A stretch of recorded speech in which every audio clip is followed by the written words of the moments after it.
Olá, sétimo ano. Estamos iniciando aqui a semana 8, né, de Geografia, e vamos falar um pouco dessa atividade um, né? Vocês, como já sabem, a apostila de vocês, né, tem todas as matérias aí, e cada matéria tem 4 atividades. A Geografia também não é diferente, são 4 atividades, né? E hoje a gente vai falar da atividade um, da formação territorial do Brasil nos séculos 17 e 18, né? Então, essa vai ser uma atividade para a gente relacionar mais os aspectos da formação do nosso território, né, com a questão histórica do Brasil, com a questão do processo colonial, né?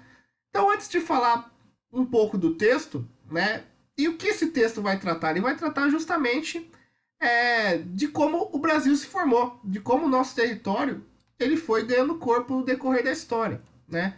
E para a gente falar da formação territorial do Brasil, a gente precisa citar, primeiramente, a questão do Tratado de Tordesilhas, né?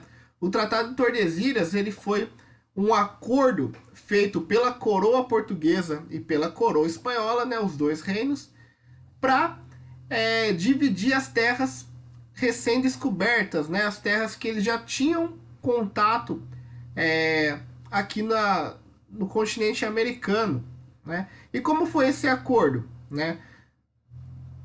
Aqui no continente africano, né, basicamente aqui no Oceano Atlântico, tem algumas ilhas. E uma ilha, especificamente a ilha de Cabo Verde, que pertencia a Portugal nesse período e pertenceu a Portugal durante até a metade do século XX, essa ilha de Cabo Verde ela determina a contagem do Tratado de Tordesilhas. Então, da ilha de Cabo Verde até 320 léguas, né, as terras pertenceriam a Portugal. Daí eles passaram essa linha imaginária e da linha imaginária para leste pertenceria à Espanha, né? Então foi dividido assim, né? 320 léguas de Cabo Verde pertence a Portugal e o restante pertenceria à Espanha, né? Então essa foi a primeira divisão regional do continente americano, né? E vai falar justamente desse tratado nesse texto. Então, para a gente entender a questão da formação territorial do Brasil, a gente precisa entender primeiramente o Tratado de Tordesilhas. Só que assim, Portugal fixou aqui a sua colônia, né? Foi construindo os primeiros povoados, tal, e foi se interiorizando em áreas que pertenciam à Espanha, né? Por quê? Porque a Espanha não tinha tanto interesse nessa área aqui da região amazônica, na área que hoje é o centro-oeste do Brasil, porque ela estava focada mais nessa área aqui, né, próxima já do Oceano Pacífico, porque lá onde que é hoje a Bolívia, o Peru, a Colômbia, era nessa região que os espanhóis estavam conquistando muito ouro, muitas pedras preciosas. Então essa parte aqui, que hoje é o Brasil, mas que pertencia à Espanha, a coroa espanhola não tinha tanto interesse. Então Portugal foi se apropriando desse território. E como Portugal foi se apropriando, foi justamente com essa questão do bandeirantismo ou sertanismo, né? Vocês vão ver esses dois nomes aí na bibliografia e no texto, né? Então os bandeirantes eram descendentes de índio, descendentes portugueses que foram desbravando o território brasileiro, né?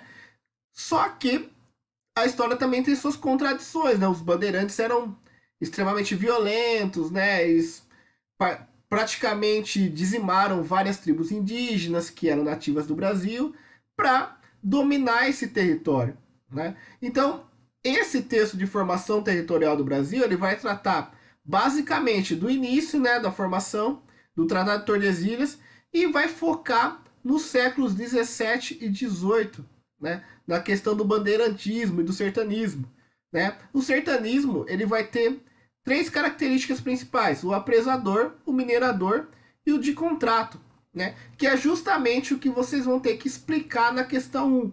Então vocês vão fazer a leitura do texto, né? Formação territorial do Brasil, séculos 17 e 18, e responder a questão 1. Explique os tipos de sertanismo presente no texto: apresador, minerador, de contrato. É só leitura e interpretação do texto, vocês conseguem fazer a 1 tranquilamente. Questão 2. Na história oficial do Brasil, os bandeirantes são considerados heróis nacionais. Em sua opinião, é correto que eles sejam classificados dessa forma? Explique, né? Então, os bandeirantes, principalmente aqui no estado de São Paulo, a gente vê muitas, principalmente rodovias, com homenagem a bandeirantes, né? Fernão Dias, né? Rodovia dos Bandeirantes, e, e por aí vai. Essas rodovias, o que, que elas eram? Eram trilhas indígenas, que os bandeirantes se apropriaram dessas trilhas para desbravar o Brasil. Só que como a gente entende e o texto mostra pra gente, esse processo ele não foi tão pacífico assim. Então vocês vão fazer a leitura e vão dar opinião. A 2 é uma questão mais opinativa, assim, sétimo ano. Vocês vão opinar e falar se é correto, né, na opinião de vocês, se é correto classificar os bandeirantes como heróis nacionais, né? Então é isso. São duas questões tranquilas, uma de interpretação do texto, outra um pouco mais adequada com a visão de vocês, né? Mas que vocês vão fazer tranquilamente, eu tenho certeza disso. Ok? Certo? E até a próxima.